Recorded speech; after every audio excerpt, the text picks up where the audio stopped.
Assalamualaikum warahmatullah. Esselamu Aleyküm ve Rahmetullahi ve Berekatuhu. Kur'an-ı Kerim istiyor Emirül Müminin.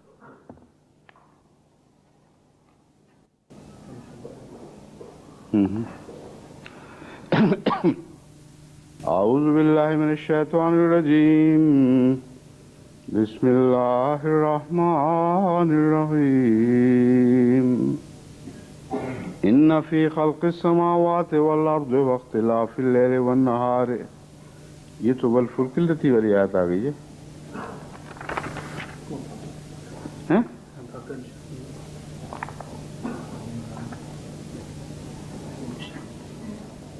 अच्छा धागा ठीक है। रोज़े में धागे को जिक्र आता है ना, इसलिए उससे धागे का इस्तेमाल किया गया है। أعوذ بالله من الشيطان الرجيم بسم الله الرحمن الرحيم إن في خلق السماوات والأرض واختلاف الليل والنهار لآيات لأولي الألباب الذين يذكرون الله قياما وقعودا وعلى جنوبهم ويتفكرون في خلق السماوات والأرض ربنا ما خلقت هذا باطلا سبحانك فقنا عذاب النار ربنا إنك من تدخل النار فقد أخزيته وما للظالمين من أنصار. इस आयत करीमा पर दर्स Bu ayeti kerimenin dersini ben dün veriyordum. الذين يذكرون الله قياما وقعودا وعلى جنوبهم ويتفكرون في خلق السماوات والأرض. Beyan ettiğim sözlerin çoğunu beyan ettim ama iki şey kaldı. Bunların zikri gereklidir. Bir imkani bir tefsir vardır. O da özellikle Pakistanlı Ahmedilerin zihninde mutlaka canlanır.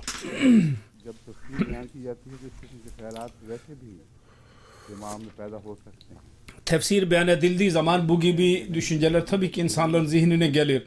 Doğru mu değil midir? Mutlaka bunu izah etmeliyim.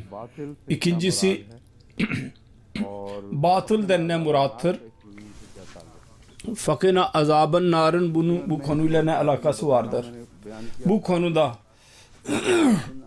beyan ettiğim düşünceyi ya şöyledir, bu ayetlerin üzerinde düşünün diye emredilmiştir, beyan edilmiştir.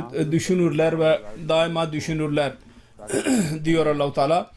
Hz. Resulullah sallallahu aleyhi ve sellem onu bir emir haline getirdi ve dedi ki bunun üzerinde düşünenler helak oldular.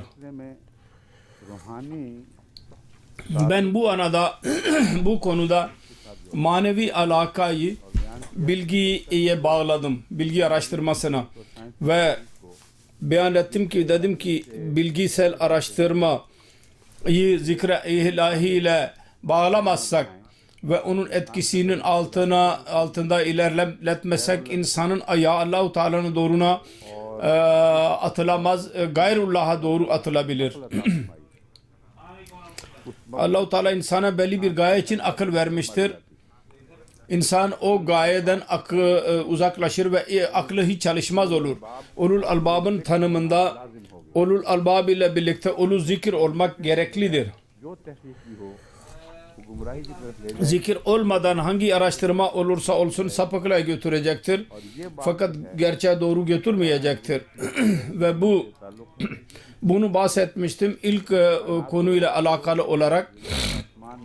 Kainat üzerinde düşünün.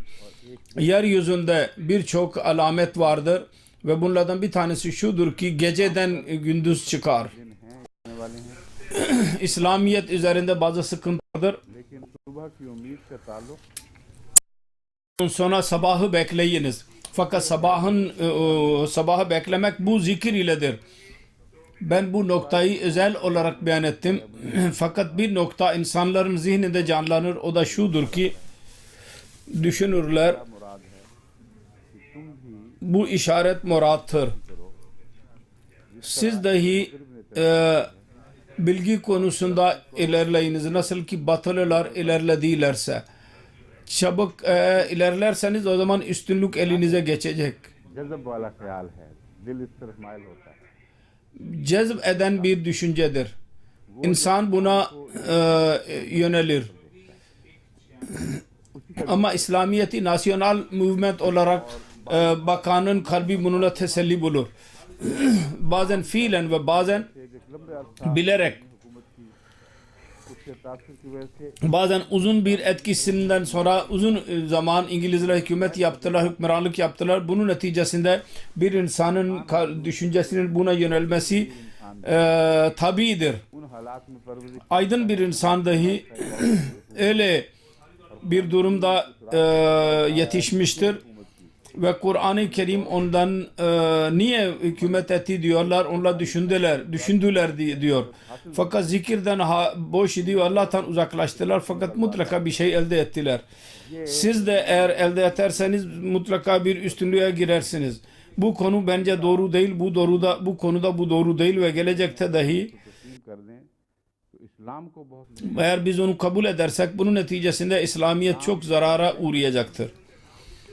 Çünkü İslam coğrafyayı bir din değildir. जिक्र की वजह से ये मजमून तो बहुत ही खूबसूरत Ehli zikrin üstünlüğü zikir neticesindedir. Bu çok güzel bir konudur. बिल्कुल व्यवस्था है जिसमें अल्लाह ताला फरमाता है कि हमने Allah-u Teala der ki जिक्र ये लिख biz Zebur'da zikirden sonra bunu yazdıydık. इबादियत सवाल Yazmıştık. के बाद Yare suha ibadiye salihun. मैं असल आज निकालें वो फिर वही गलती में लग जाए इबादी जो साले हैं ये तर्जुमे के जहाज Benim salih kullarım. Tercüme bakımından size söylüyorum. Asıl ayet gelince size anlatacağım. Ben yazdıydım ki salih kullarım kutsal topraklara sahip olacaklar. तो गलबा Bu sonunda murattır. गलबा नेकी Üstünlük salihiyetin, hayırın, zikrin üstünlüğüdür.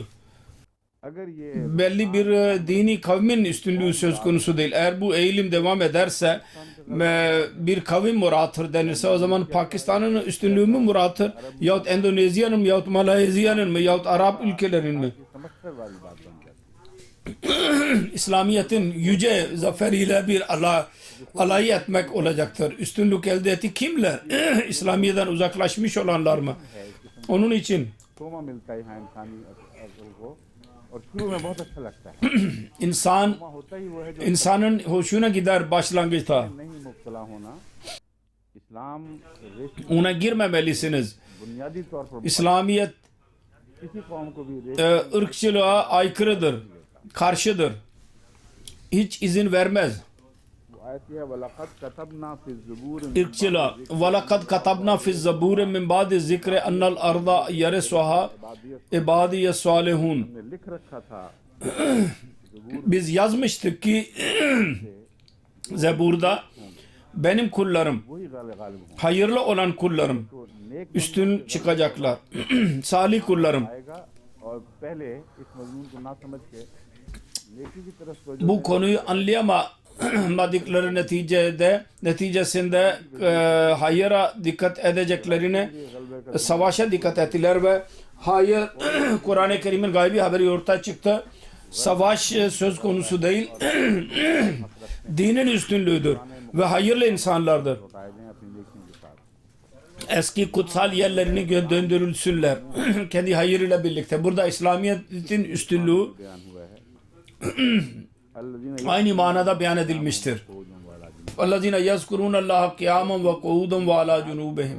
पर गौर करो Eğer siz bu ayetlere dikkat ederseniz जितना तुम सुजूद में unutmayınız ki और सुजूद ne kadar secdelerde ve rükuda ve kıyamda याद को इस तरह ilerlerseniz हाल हो गए कि गोया लेटते हुए और सोते हुए भी वो याद तुम्हारे साथ रहती sanki ayakta ve uzanırken de aynı Allah-u Teala'yı hatırlarsanız o zaman Allah-u Teala değiştirecek इस्लाम का geceyi gündüze. के साथ गलबा होगा.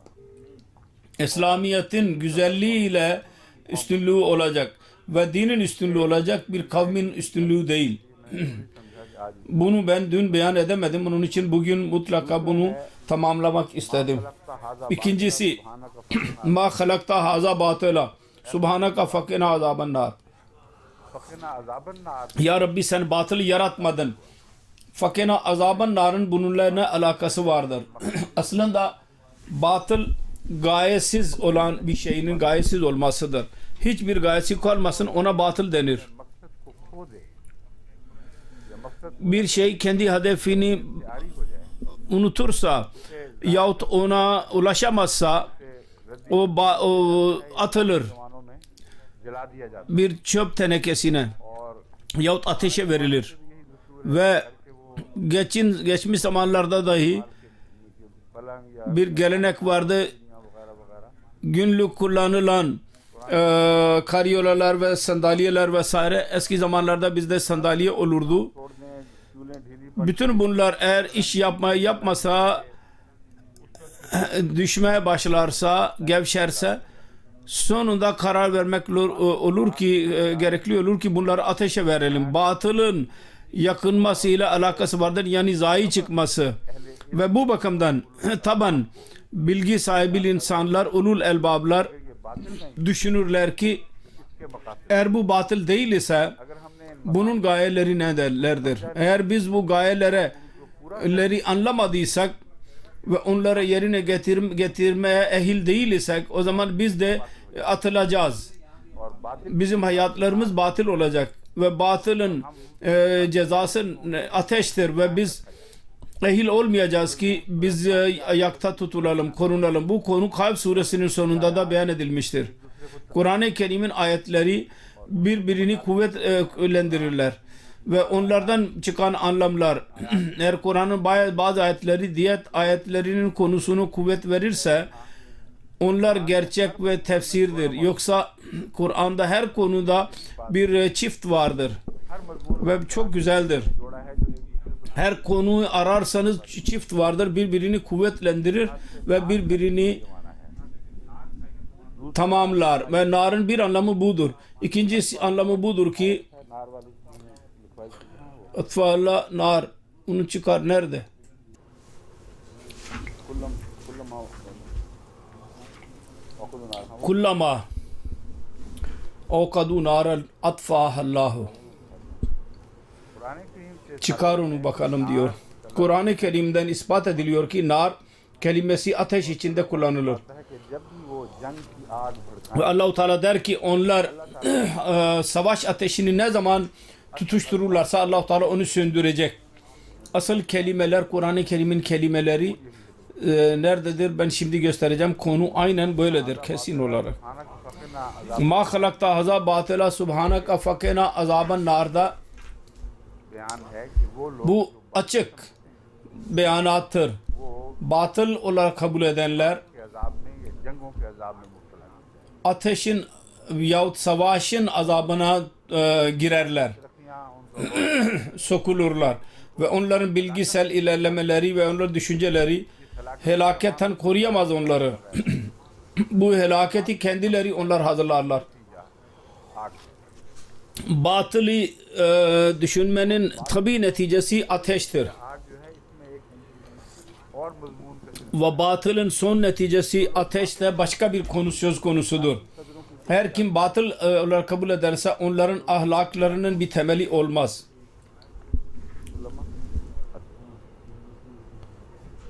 कुल्लमा औक़दू नारल लिल herb Kullama avkadu naral lil harbe atfa'ahallahu. Onlar her ne zaman जंग की आग भड़काएंगे ateş savaş ateşini tutuştururlarsa Allah-u Teala onu söndürecek. Quran शरीफ Şimdi burada ateş savaş olarak beyan edilmiştir. Bu Kur'an'dan ispat edilir. वो जो बीच में Şimdi ben size anlatacağım. वो ये है कि Arada bir iştir. Bir insan bir şey batıl kılarsa gayesiz kılarsa कोई जवाब नहीं। bu düşünce onunla birlikte mutlaka olacaktır ki biz asla sorumlu değiliz. आप मकसद Sorumluluk एक आप तारीफ gayesi olan programların cevabı olur. निकलने लगते Batıl değil. हैं, जवाबदेही का दौर आता है। Siz तमाम हुकूमतें sorumlu tutuluyorsunuz. Bütün hükümetler, yasaya göre yürüyenler, orada her yasa için bir cevap verme duygusu vardır. Biz onlara batıl diyemeyiz. Batıldan murad माने अहले लुगत बयान fesat söz konusudur ve bütün lügat ahalisi bu anlamlarını beyan ederler. Fesat ve kaos neticesinde bir insana cevap vermeye mecbur olmaz. दुनिया बातिल है, हम Ve kesinlikle bu dünyanın batıl olduğunu inananlar, biz öldükten sonra hiçbirisinin önüne çıkmayacağız diyenlerin, bizim bir görevimiz olmayacak diyenler, onlar karar verirler. Daima muhlik olur, helak edici olurlar. Ve ये एक ahlaksız bu kararlar daima savaşa sebep olur. Bu temel bir konudur ki bunda asla bir değişiklik göremezsiniz. Her savaşın altında bir ahlak vasfı vardır ve ondan önce bir düşünce vardır ki bu batıldır, fark etmez kim başarıya ulaşırsa ulaşsın. Kuvvetli, zayıf olanı yiyebilir. बातिल से पैदा होता है। बातिल Bu batıldan ortaya çıkar bu düşünce. अब पाकिस्तान में Bu çoğalırsa fesat söz konusu olacak. Şimdi Pakistan'da değişik yollarda bir çaba sarf edilmektedir. Aynı usula tabidir. Kim kuvvetlidir? होते खुलम खुली बातें होती Ve kuvvetlilerle anlaşıyorlar. Bu da batıldır aslında. Halbuki hükümet sizin elinizde kalacak mı, kalmayacak mı? Eğer usulden yana olursanız ve batılın önünde eğilmezseniz और अगर Allah-u Teala'nın yardımını görürsünüz. Eğer batılın önünde eğilirseniz ये मजमून है hiçbir yardım göremezsiniz. Bu konudur. Bunu mutlaka unutmamalıyız. Bu arada araştırmaktan da bahsetmiştim. Araştırma yapmalıyız ve onu anlamalıyız ki nedir? Ben demiştim ki taklid ile alakası yoktur araştırmanın. हो सकता है कुछ लोग Taklid kelimesini anlayamadığınız neticesinde bazı kimseler ahmaklıklarından dolayı cahilane bencilliklerini araştırma diyebilirler. Ve derler ki bilgili insanlardan serbesttirler ve akıllarına gelen doğrudur. Bu büyük bir helaket olacaktır. Dün bunu söyledikten sonra aklıma geldi ki ben bunun tefsirini beyan etmedim. İnsanlar referans vererek yanlış yollar çıkarmasınlar, ilerletmesinler. उसका काम उस सिरात पर Talim ve terbiyenin görevi önünde olan insanı doğru yolda yürütmek olur. Ve Sırat Köprüsü üzerinde yürütmek zor olur. Bir taraftan korumak için zerre kadar bir itilirse hemen öbür tarafa düşer. Onun için mutlaka bir denge kurmalıyız. Allah-u Teala o dengeyi verirse, मराहिल से Allah-u Teala korursa bu gibi tehlikeli durumlardan Allah-u Teala ancak çıkarabilir. Onun için bu hilafet ile birlikte Allah-u Teala bunu bağlamıştır ebedi olarak. ये कि आपको Size hükümranlık yapmak için halife değildir. Takvanın ince yollarını size göstermek içindir. और जो Hiçbir yerde ifrat ve tefrit olmasın. Ve aradaki yol üzerinde yürüyesiniz. अगर इस Buna Sırat Köprüsü de budur.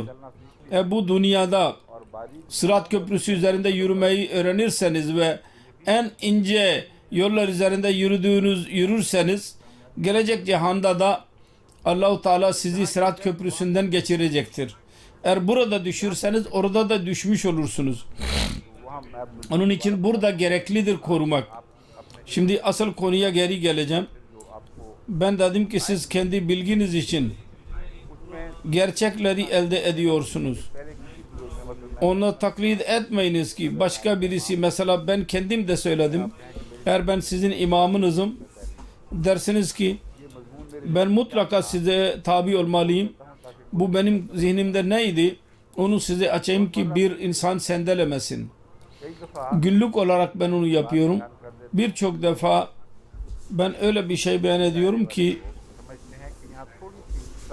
o bilgili daire içinde olan insanlar derler ki burada az da hata vardır. Eğer onlar derlerse ki bu bizim imamımız, Allah-u Teala'nın yardımı onunla birliktedir, mutlaka onu kabul etmemiz gerekir derlerse cahilane bir düşünce olacak ve cehaleti ilerletmek olacaktır. Buna mani olmak için ben bu sözü söyledim. Şimdi birçok defa Doktor Mecib homeopati klasta oturmakta olur. Orada bir iki istilata ben hata yapıyorum. Bir kelimeyi fazla beyan ediyorum. Supraadrenal cortex. Hatırlıyor musun? Bir adrenal cortex'tir ve ikincisi adrenal cortex nedir ve supraadrenal nedir? Bu konuda bir istilata ben küçük bir hata yaptıydım. Şimdi doktor önümdeydi. Hemen dedi ki bu böyle değil, bu böyledir. Elhamdülillah, cezakumullah. Doğru söyledin. Ve birçok defa Apatayra Sıddika dahi doktordur. Hartlepool'dan bir mektup gelirdi. Telefon, şayet bu iş ortaya çıkar, belki bu böyle değil, böyledir. Ben teşekkür ederek kabul ederdim. Onun için gerçekler, günlük ve zerrecik insanın hatalarıyla alakası olanlarda düşünmek. Bu bizim imamımızdır. Onun için bu konularda da hatadan uzak olacak ve bir arada durmak bu takva değildir. Ancak eğer bir şey beyan edilirse ki din ile de alakası olursa ve din onun üzerinde kurulursa, orada bir insan bir hata görürse ona ilettikten sonra imam eğer karar verirse dini konuları ben daha iyi anlıyorum ve bu aynen böyledir. Ondan sonra takvanın takazası budur ki insan ayrı bir düşünceye sahip olsun. Birliği iftirak için kullanılsın. Hilafet tevhide bağlamak içindir. Tevhid yalnız gökyüzündeki tevhid değil, Allah-u Teala'nın tevhidi ve onun neticesinde insanlar ona bağlı olarak hepsi birleşsinler. Bu alakadır. Hilafet konusunda Allah-u Teala bunu bağlamıştır. Hilafeti kullanarak tevhid yerine tefrik yaratırsanız takva adıyla bu batıldır. Bu yalandır. Onun için araştırmacılar bunu bilmelidirler. Takvada bir kibarlık vardır. Alçak gönüllülük. Alçak gönüllülük olmadan takva olamaz. Gerçek budur. Çünkü takva gökyüzündeki nura denir. Ve bencillik karanlığın ismidir. Kibarlık insanın kibirden uzaklaşması demektir. Eğer kibiri yok ederseniz bütün her şey takva için boş olur. Ve eğer kendiniz için de saklarsınız o karanlık olur. O da takva budur. O da kibarlıkla yürür. Eğer kibir varsa yahut bencillik olursa ben bilmem. Ben bunu görüyorum ve Kur'an diyor ki doğrudan yana olayım. Bu nefsin aldatmacasıdır. Onun için bilgili insanlara Allah-u Teala verirse edeb ile onların önünde baş eğmek, bu da Adem'e secde etmek konusu da aynen budur. Ve onu Allah-u Teala izah etmişti. Biz ona bilgi öğretmişti. Biz ona öğrettiğimiz bilgilerde melekler de onu bilmiyorlardı. Onun kişisel bilgi başkadır. Kişisel bilgi de hayırlı insan hangi mertebede olursa olsun hata yapabilir. Ancak Allah-u Teala'nın verdiği bilgiler lazimen üstün olurlar diğerlerden. Onların önünde baş eğmemek insanın kendisine zarar vermesi ve sapıklık olacaktır. Buna dikkat edin. Takva adıyla Sırat Köprüsü'nün öbür tarafına eğilmeyiniz ki oraya düşersiniz. Çok naziktir bu.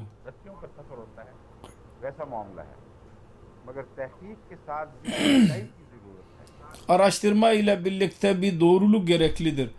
Ona mutlaka bağlı kalacaksınız. İkinci yön bu duydu ki वजह से inançlardan dolayı लेकर एक तरफ लेके जाए gerçekleri itmeyiniz bir tarafa. वो हकायक जो आपको Hür bir şekilde sizin gördüğünüz gerçekleri araştırın की कायनात ve iyi biliniz ki Allah-u Teala'nın kainatında hiçbir tezat yoktur. Mümkün değil ki kelam-ı ilahi मुतकाबिल या मुतसाद yaratış ile çelişkili halinde olsun. Allah-u Teala bir nizam yaratmıştır zahirde. Aynı Allah bu batini nizamı Kur'an şeklinde bize vermiştir. O da bütün cihan içindir. ये समझते हैं कि हम Onun için zannederler ki biz Kur'an'a yardım edeceğiz. Eğer ilk inanç ve ondan sonra da referans ararsak कोई बात iyi niyet vardır. Ama eğer ondan uzaklaştığı bir şey görülürse o zaman ben ilerleyemem demek doğru değil. Orada bir uyarı vardır. Orada dikkat etmemiz gerekir. Quran का Lazimen bu usul doğrudur ki Kur'an-ı Kerim'in gerçekleriyle asla çelişkisi yoktur. Eğer çelişki görürseniz आपकी नजर का iki şey vardır. Sizin gözleriniz hata yapabilir ve bu imkanı nasıl yok edebilirsiniz? Ama eğer bu doğru olmazsa के बाद फिर ve bilgili insanlarla konuştuktan sonra doğru olur. O ana kadar diyemezsiniz ki ben bunu görüyorum ama lazimen beyazdır ama istiğfar durumu söz konusu olur. Siz deyiniz, dua ediniz ki ya Rabbi ben burada bir çelişki görüyorum. या मैं Ya ben Kur'an'ı anlayamadım yahut da ben bu yaratılışı göremedim. Bu her iki hatanın ihtimalleri birçok şekillerde ortaya çıkar. से रुजू कर Öyle durumlarda bilgili insanlara geri dönmek, yani Kur'an-ı Kerim'de ehli ilim bilgili insanlar olarak beyan edilmiştir. Bu bir istilahtır. Allah-u Teala der ki उलमा İnnemâ yakşallâha min abâdihil ulemâh. की तारीफ फरमाई गई है जो आम तारीफ नहीं है बल्कि Quran Ulul albab nasıl tanıtılmıştır की तरह istilah olarak, aynı şekilde तारीफ फरमाई Allah-u Teala ulemaların bir tanımını yapmıştır. Sadiq आती है जो बहस O bu durumda uygulanır. Tartıştığım konuya uygulanır. Orada उलमा Allah-u Teala der ki yalnız ulemalar vardır. Allah'tan korkan. खुदा के खौफ को कम नहीं करता बल्कि पैदा करता है Bilgi Allah-u Teala'nın korkusunu कहा जा सकता है कि azaltmaz. इल्म के Hatta daha da çoğaltır. ताई नहीं Hatta denebilir ki bilgi olmadan Allah-u Teala'nın korkusu söz konusu olamaz. Onun için Allah'tan korku söz hale getiren nasıl bilgi olabilir? Bilgi Allah-u Teala'nın korkusunun tek yoludur. Onun için Allah-u Teala'nın korkusunu bahşeden her bilgi doğrudur. दूर ले जाता है तो वो जहां Ve eğer Allah-u Teala'nın korkusundan uzaklaştırırsa o cehalettir. यक्षल्लाह Takvanın ikinci anlamı मजमून ये Allah'tan korkmaktır. इल्म में तरक्की Konu budur ki खुदा का खौफ बढ़ेगा siz bilgide ilerleyiniz, Allah-u Teala'nın korkusu çoğalacak. हर ऐसे Ve Allah-u Teala'nın korkusu çoğalınca वहाँ आप her nerede şüphe varsa तबीयत आपकी orada siz istiğfara meyil olacaksınız. Allah-u Teala'ya dua edeceksiniz देंगे अल्लाह को ve karar vereceksiniz. Allah-u Teala diyeceksiniz ki la reybe fîh. Senin kelamında asla bir şüphe yoktur. का वादा भी है Ancak hudallil muttakin sözüdür. बढ़ा Eğer ben anlayamadıysam benim takvamı çoğalt. Bana nur ver ki ben onun neticesinde bunu anlayabileyim. Ancak bu karar vermek için dualar gerekli olur. Eğer kendiniz anlayamazsanız başka daha bilgili insanlara, Allah'tan korkan insanlara yönelmelisiniz. Ve bunda bu unutulmamaya değerdir ki Kur'an-ı Kerim'i okuyarak her bir insan से आगाह Kur'an-ı Kerim'in gerçeklerini bilemez. कि कुरान शरीफ पढ़ा दें तो कहीं बात Onun için ben dediysem हमें तर्जुमा सीख bazı gençler demesinler ki Biz tercüme öğrendik, yeterlidir. Artık ne tercüme yaparsak yapalım yapabiliriz. Bilgiyi değiştirerek hangi konuyu istersek beyan edebiliriz. Hayır, bu doğru değil. Kur'an-ı Kerim der ki la yamassuhu illal mutahharun. Kur'an-ı Kerim evet okunmaya değerdir. Ancak mutahhar olmayan, yani Allah-u Teala'nın temiz etmediği insanlar hiçbir şey bilemezler. Halbuki pis insan, her pis insan buna dokunabilir.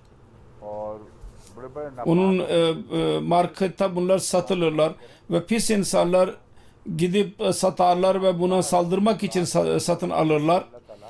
Mutahharundan murad Allah-u Teala'nın pak eylediği, Kur'an-ı Kerim'in bilgini anlamak için temizlediği insanlar söz konusudur. Ve o Allah-u Teala onlara bunun anlamlarını verir, bahşeder. İnsan o mutahhar mertebesine ulaşmadıkça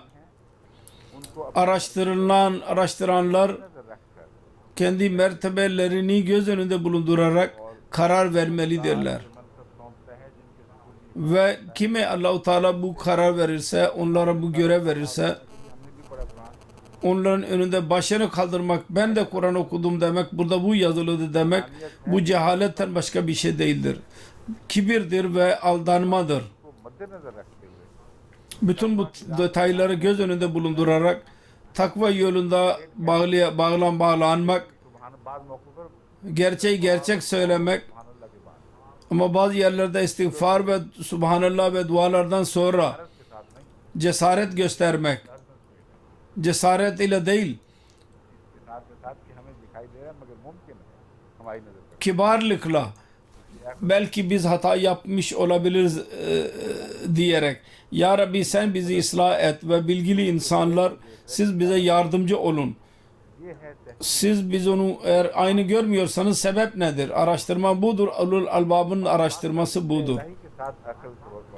Ve her yerde zikri ilahi ile birlikte akla nur verilmiştir. Umarım bundan sonra hiçbir yanlış bir dünkü sözüme hiç kimseye geri dönerek yanlış bir şey söylemeyecek. Ben bundan sonraki ayete yöneliyorum.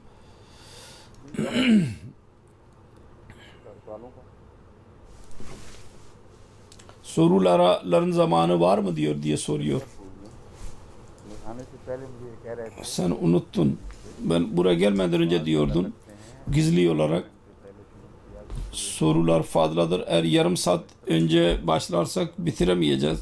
Onun için fazla zaman verin diyordu. Ben sordum, sen sanki hiç bilmiyorsun diyorsun. Sen tahmin ettin mi?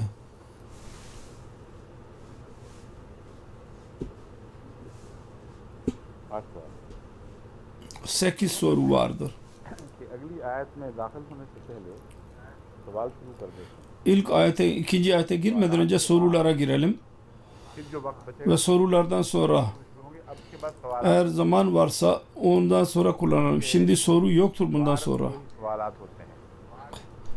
Pazar günü sorular sorulur. Ve birinci pazar gününün sorularını biz dün bitirdik zorlukla. Onun için en iyi budur ki daha şimdilik soruları almayalım. Bu konuyu ilerletelim. Bu arada tesadüfen bir şey bulursa onlar üzerinde düşünebiliriz. Dün ders arasında bir büyük zat bana dikkat etti. Sizin inna fi halkis semavat ayetini okudun, bu hadiste vardır. Fakat bu da hadis var ki bütün ayetler üzerinde düşünerek Resulullah sallallahu aleyhi ve sellem geceyi geçirdi. Belki uyumuş olabilirler. Ben dün onu beyan ettim. Sonra başka bir hadise dikkatimi çekti. Düşünmeyenler için helaket vardı. Siz belki bunu okuyamadınız. Ben anlayamadım. Bazen ders duyarken de insanlar uyurlar. Ben her ikisi üzerinde dün çok konuştum ve geceleyin bu mektup yazıldı. Bu da beşeri bir zaaftır. Bundan bahsediyoruz zaten. Biz zayıf insanlarız. Bazen uyku baskın olur. Bir zat vardır hiç uykuya dalmayan. La ta'khuzu senetun ve la nevm. Allah-u Teala'nın zatıdır. Onun için bu durumda Subhanallah dememiz gereklidir. Şimdi ilerleyelim mi sorulara? Bismillah.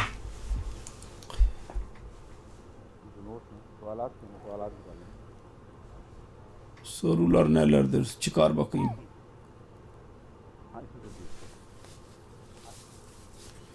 Aynı sırayla soru sor.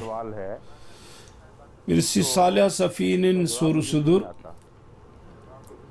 Ben de cevabını bilmiyorum. Öyle bir sorudur ki ben de soruyorum. Çok defa bu soru benim çıkar. Ben onun hallini bilemedim. Birisi bilirse bana yardım etsin. Soru şudur ki Hz. Musa bir tecelli istediydi. Allah Teala dedi ki sen ona dayanamazsın. Onun hakkında birçok deliller vardır. Kati kesin ayetler ki ondan anlaşılıyor ki Musa Aleyhisselatü Vesselam'ın tahammül edemediği Resulullah sallallahu aleyhi ve sellem'in tahammül edebildiği bir şeydi. O da vahiye tahammül edemeyen Resulullah sallallahu aleyhi ve sellem ilerledi ve onu kabul etti. Üstlendi. Yeryüzünün inkar ettiği vahiyleri ve dağların da kabul edemedi. Ve hamalahal insan, insani kamil Muhammed Resulullah onu taşıdı. Ve başarılı bir şekilde onu taşıdı. Ondan sonra o hadis ile bununla nasıl bunu uygulayabiliriz? Eğer bu doğru olursa ve kesin bir şekilde doğru diyebiliriz. Kur'an-ı Kerim açık bir şekilde bu konuyu beyan etmektedir. Hz. Musa'ya o tecelli inmemişti, dağa inmişti. Ve Kur'an-ı Kerim'in tecellisi değildi o. Bir celal idi, Allah-u Teala'nın celalinin ortaya çıkması ve temsil olarak anlatıldı ki dağ buna tahammül edemez. Dünyanın tecellisini istiyordu ve o tecelli hakkında Kur'an der ki dayanamazdı. Muhammed Resulullah ona dayanabilirdi. O hadisin ne manası vardır ki Hz. Musa o tecelli neticesinde bayılmıştı. Onun için Hz. Musa tekrar bayılmayacak. Ve Resulullah bayılacak. Ki ondan daha büyük bir tecelliye tahammül edebilen bayılacak. Burada bir tezat söz konusudur.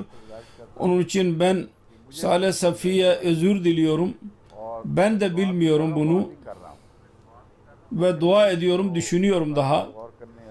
Bilgili insanlar, Kur'an üzerinde düşünenler eğer bana söylerlerse nasıl bunu tatbik edebiliriz? Güzel bir düşüncedir.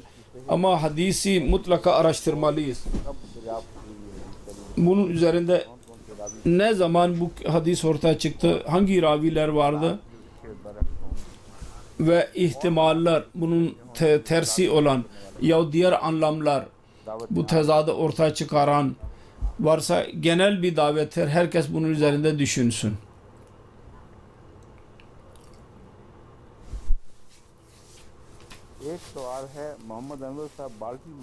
Bir soru Muhammed Anwar Baltimore'dan soru sordu.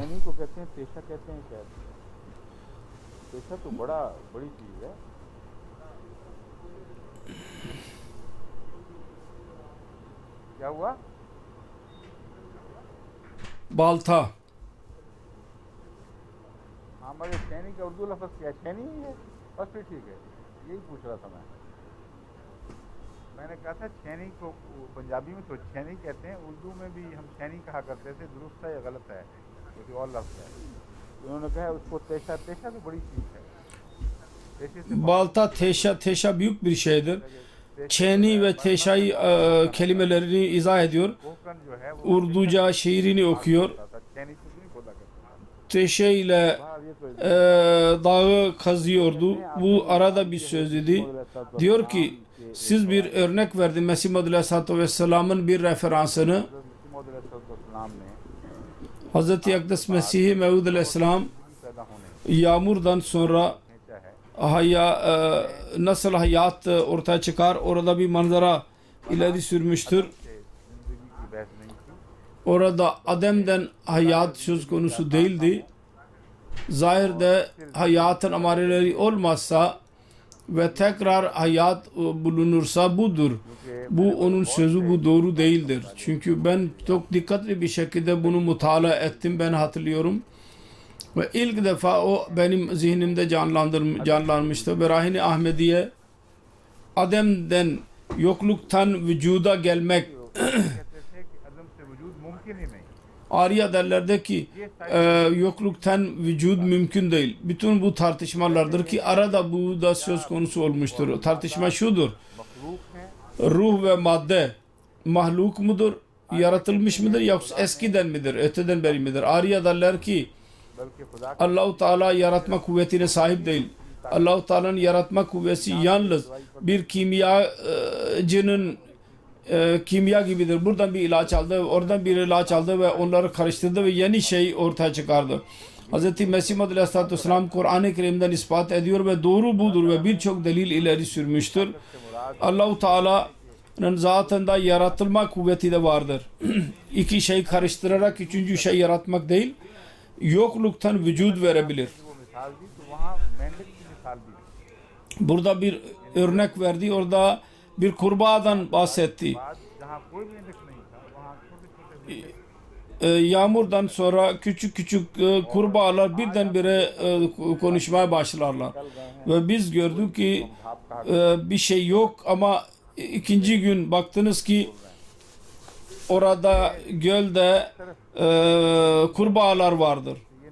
Mesih Aleyhisselatü Vesselam şu neticeyi çıkarmıştır ki bu da onun delili gibidir.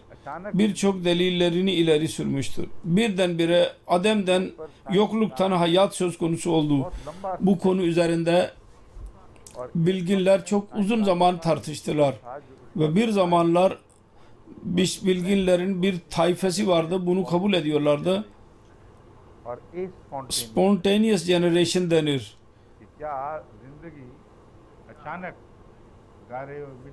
Birdenbire hayat çıkabilir mi balçıktan? Yahut hiçbir hayat hiçbir şekilde bunun bir temeli gerekli mi? O devirde bazı insanlar derlerdi ki, hala sözlüklere bakarsanız derler ki şimdi belki bir bilgin olacak. Buna inanan. Biz 100 sene önceden bahsediyoruz. Yalnız Mesih Aleyhisselatü Vesselam'ın kişisel müşahadesi değil, o devirde bilginler dahi aynı şeyi söylüyorlardı. Fakat tecrübeler neticesinde kesin olarak ispat edildi ki külliyeten hayat yok edilirse orada kendiliğinden hayat söz konusu olamaz. Ben bunu beyan ettikten sonra demiştim ki bu gibi bazı hatalar zamanın bilgisiyle alakalı olan beşeri zaaf ile alemul gayb olmayışıyla alakalıdır bu hatalar. Ehlullah'da da bunlar bulunur.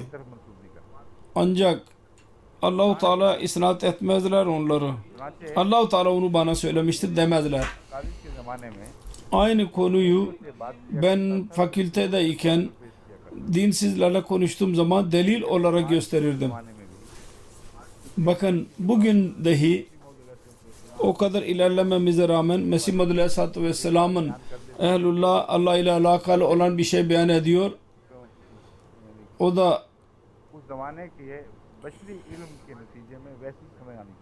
o günün beşeri bilgisi neticesinde olmalı.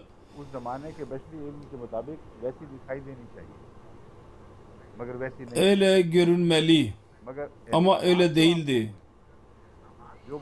Ancak Mesih Aleyhisselatü Vesselam'a ilahen ilhamlarda kesin olarak Allah-u Teala isnat ettiği ilhamlarda öyle bir şey yoktur. Sonra Kur'an'a götürdüm ben onları. Kur'an-ı Kerim'e bakınız. Orada da aynı örnek vardır. Öyle bir kelam inmiştir o peygamber üzerine. Onda zerre kadar hata yoktur.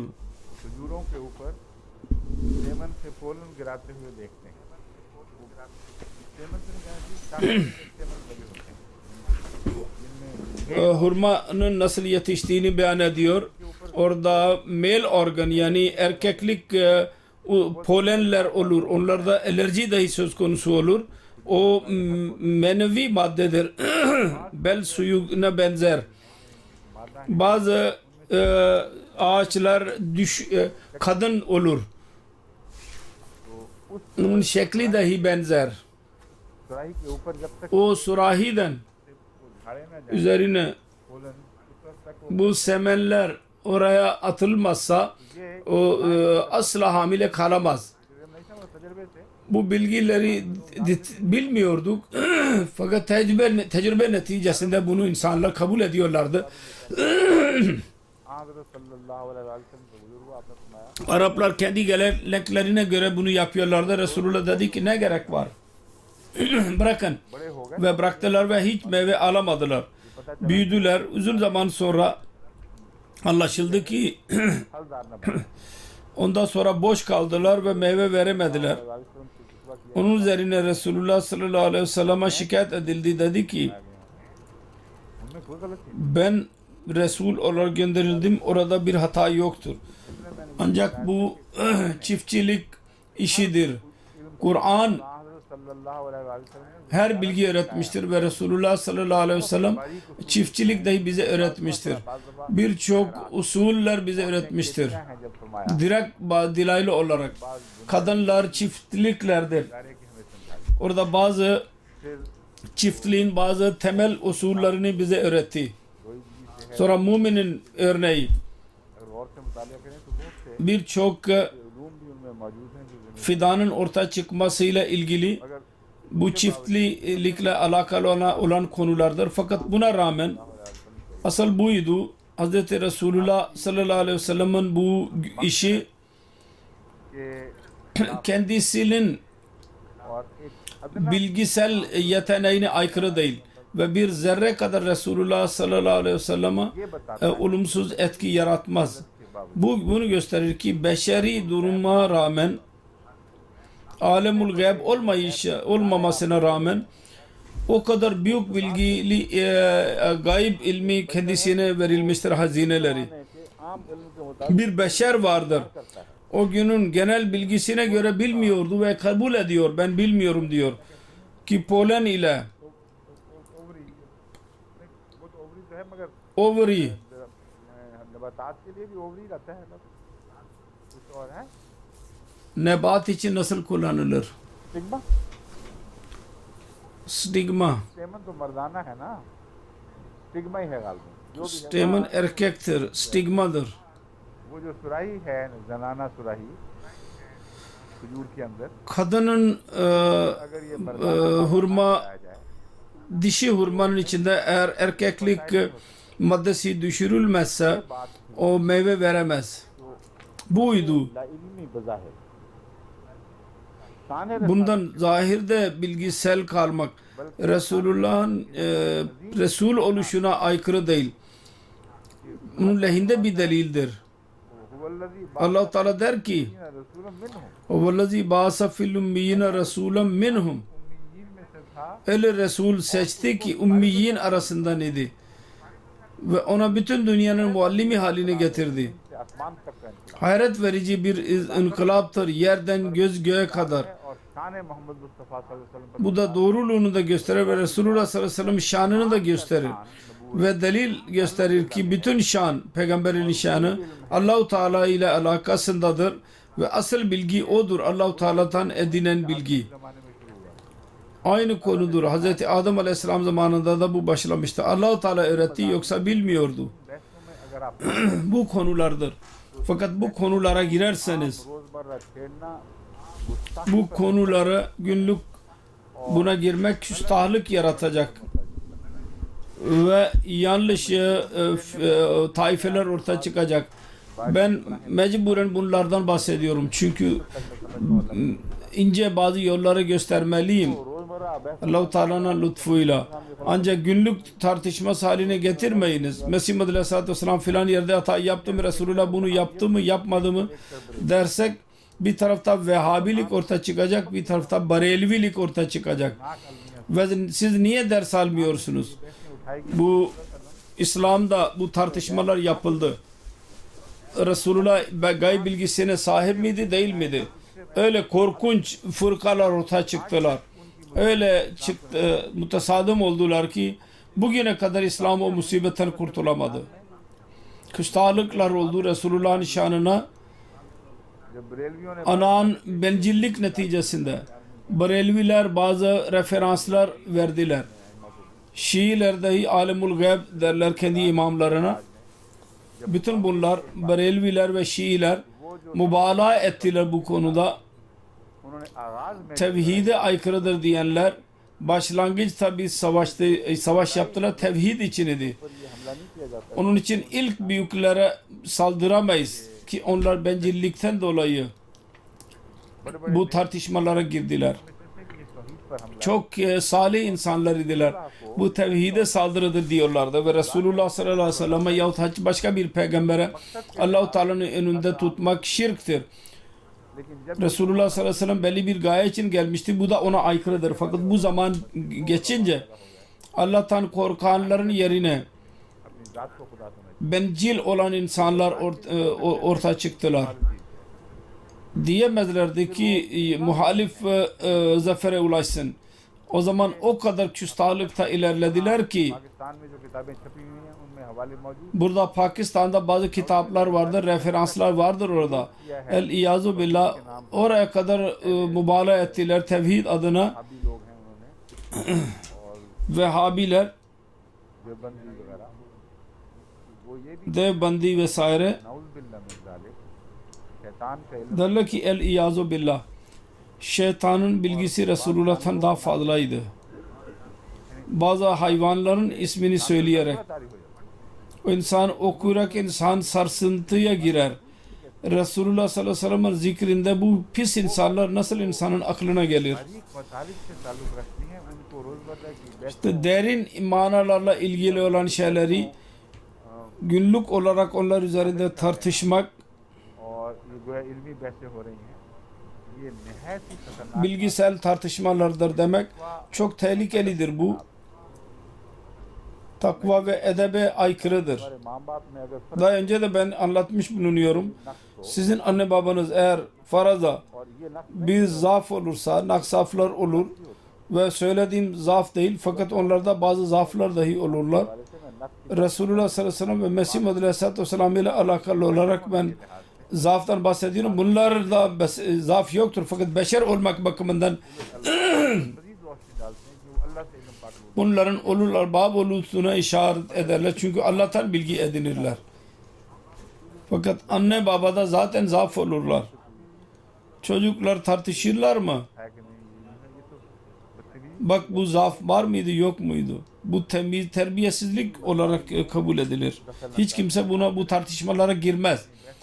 Onun için bu gibi işleri tartışmayınız. Tartışmalarınıza bunları almayınız. Eğer bir şey sormak istiyorsanız dualarda korkarak, istiğfar eleyerek zamanın halifesine yazın.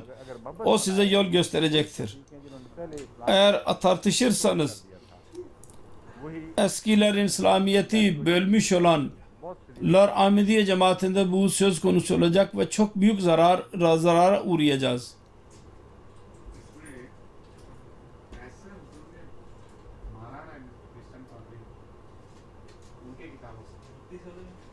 ये एक सवाल है Bir soru daha vardır. Roman अपने अलग कर देंगे।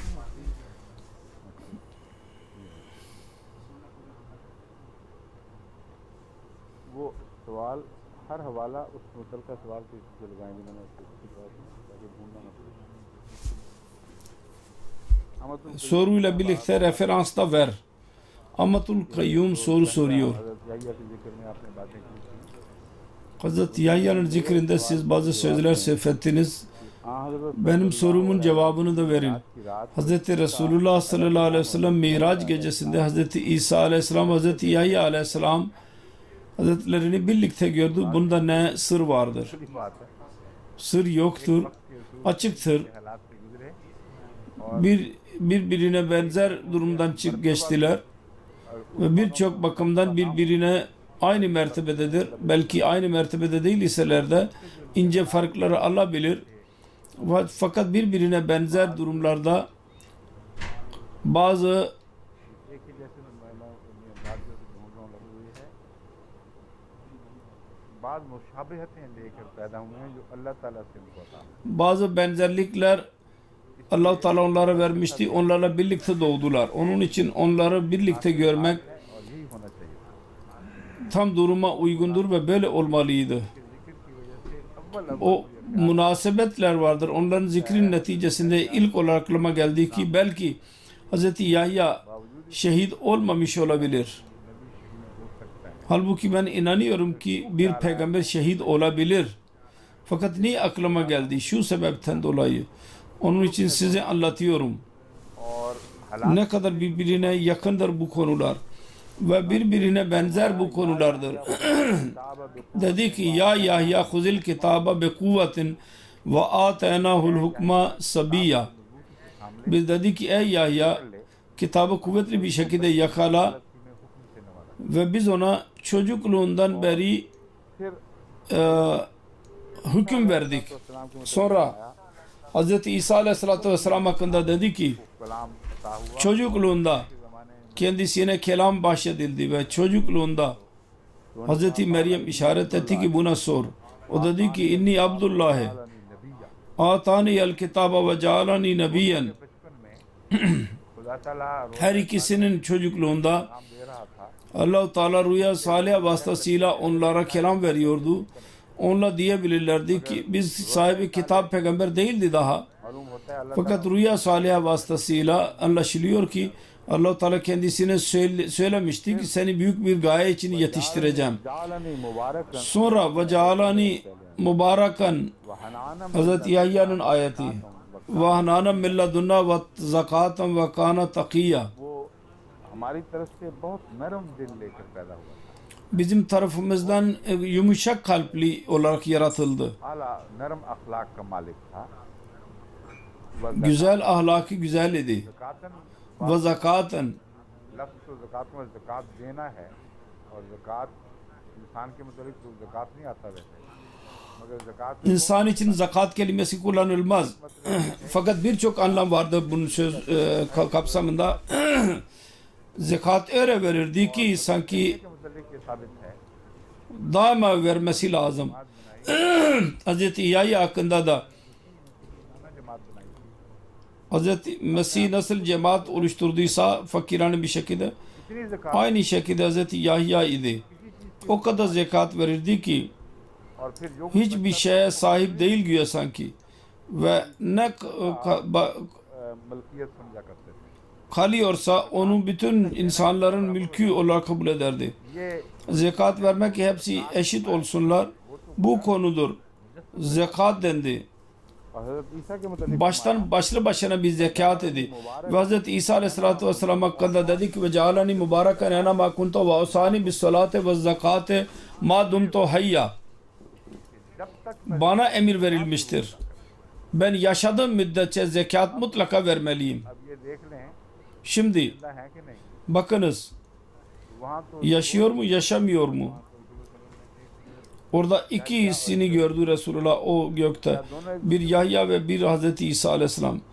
İkisi birbirine mi zekat verirler? है ही है कि नहीं। Öyle zekattır ki यहया को तो मानते हैं वो वफात भी हो पा गया कत्ल भी हो गया Hazreti Yahya'nın vefat ettiğini kabul ediyorlar. वो जिसका तुम्हारे अकीदे के मुताबिक कत्ल होना कतई तौर पर साबित है। Birisi sizin inancınıza göre kesin olarak öldürülmüştür ve benim inancıma göre imkan vardır. Belki yaşıyor olabilir daha sonra. और अगर वो Fakat birisine mutlaka kesin yaşıyor diyorsunuz. Eğer kesin yaşıyorsa तुम्हारे अकीदे को मुताबिक Hazreti Yahya'ya zekat farz değil çünkü o öldürüldü sizin inancınıza göre ama Hazreti İsa Aleyhisselatü Vesselam'ın zekatı değil. O kime veriyor zekat? Yahya'ya mı veriyor? वो हमारे ही बंद Mücessem zekat olan kendisinden zekat alıyor. Onun bir anlamı yoktur. ममासत के तौर पर मैं बता रहा हूँ ये ज़िमनी बहस आई है। Bunu dahi düşünmediler ama bir benzerlik olarak ben anlatıyorum. Sonra dedi ki बरकम पे वालिदैह Hazreti Yahya hakkında बारन ve barran be validehe ve lem yakun cebbaran şakiyya cebbaran asiya. कायदा Bütün bu kelamda Allah-u Teala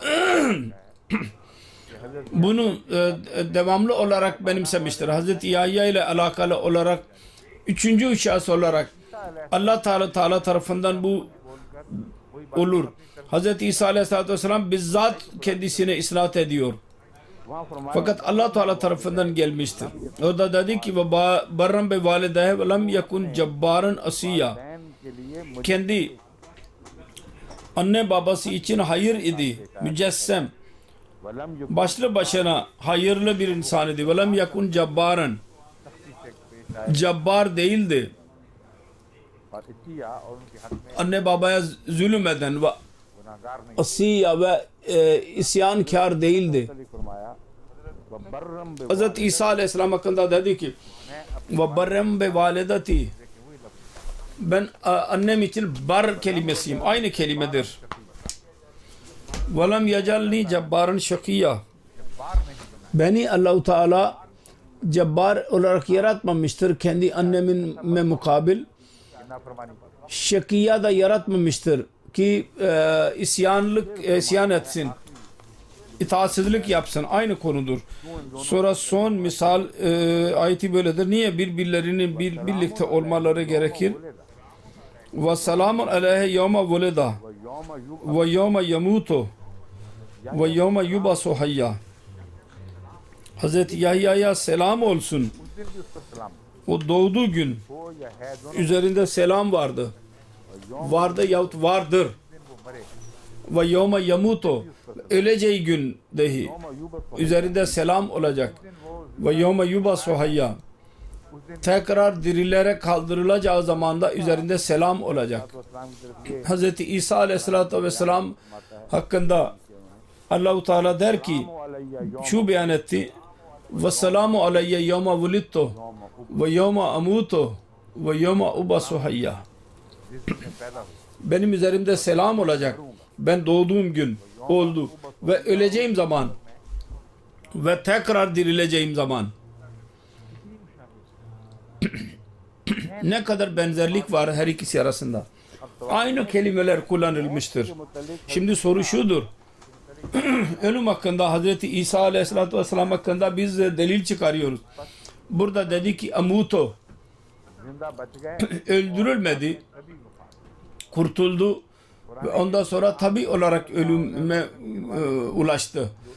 Hz. Resulullah sallallahu aleyhi ve sellem ile alakalı olarak bu dünyadan hala kelimesi iki beyan edilmiştir. Afay mata o kotela. अलग बयान फरमाया Ölümü adam öldürmekten ayrı beyan edilmiştir. और यह कि मतलब Bu ve Hz. İsa aleyhissalatü vesselam hakkında demesi amutu ve Hz. Yahya aleyhisselam da aynı ölüm kelimesini kullanması, katıl kelimesini kullanılmamasında bir यौम उक्तल maneviye bir anlam vardır. Yoma uktal diyebilir diye Allah-u Teala. जिनके पेश नजर Çok derin sözlerdir bunlar. Bunların göz önünde bulundurmak. Ben bu araştırmaya girdim. Boşu boşuna इत्तेफाकी ख्याल hissi şeyler değil bunlar. इसलिए जब तक हजरत मसीह मौद अलैहिस्सलाम का यह Onun için कायम है और हमेशा Hz. Mesih Maud Aleyhisselatü Vesselam'ın bu referansı ebedi olarak vardır. कतईयत Hiçbir peygamber hakkında dahi kesin olarak ispat edilememiştir ki o öldürüldü.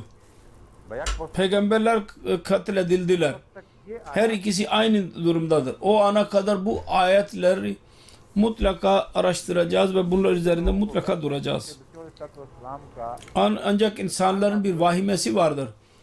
Mesih Maud Aleyhisselatü Vesselam'ın delili yok olur derler. Bu doğru değil. Eğer bu ispat edilirse, मेरा ईमान Hz. İsa, Hz. Yahya Aleyhisselatü Vesselam'ın öldürülmediği ispat edilirse, ben inanıyorum ki Hz. Seyyid Ahmet'in öldürülmediği de ispat olacak. Eğer bu ispat edilirse ki Yahya katıl edildiyse, ispat edilecek ki Hz. Seyyid Ahmet de öldürüldü. Eğer ispat edilirse ki her ikisinin durumu şüphe içindedir, Allah bilir ne oldu, o zaman Mesih Maud Aleyhisselatü Vesselam'ın delili kuvvetli bir şekilde devam edecek. Onun için o vahimeye girerek el-iyazu billah başka Mesih Maud Aleyhisselatü Vesselam'ın gayelerinin aleyhinde bir netice çıkarmak, bundan korkunuz. Bu doğru değil, vahimedir. Mümkün değil ki hiçbir araştırma doğruyu arayan Mesih Maud Aleyhisselatü Vesselam'ın gayelerine mütesadim olsun, çelişki içinde olsun. Bu mümkün değil.